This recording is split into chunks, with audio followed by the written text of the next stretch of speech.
नौशहरा से, जहां PTI parliamentarian Parvez Khattak के फर्जंद और नौशहरा के मेयर इसहाक खट्टक ने अमानगढ़ नौशहरा में इलेक्शन दफ्तर का इफ्तिताह किया। मज़ीद तफसीलात इंचार्ज केपी के अनवरज़ेब खान की इस रिपोर्ट में। इलेक्शन ऑफिस के इफ्तिताह के मौका पर इसहाक खट्टक ने कहा कि आने वाला वक्त साबित कर देगा कि हुकूमत किसकी होगी।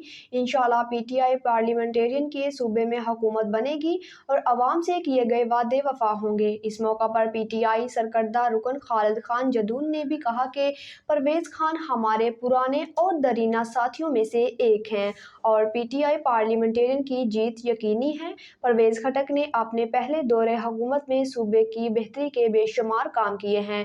इंशाअल्लाह कामयाबी के बाद सूबे में बढ़ती हुई बदअमनी को ख़त्म करेंगे और अवाम की फलाह बदतमीज़ तरक्की के लिए काम करेंगे। इस मौका पर शेराज खालिद भी मौजूद थे।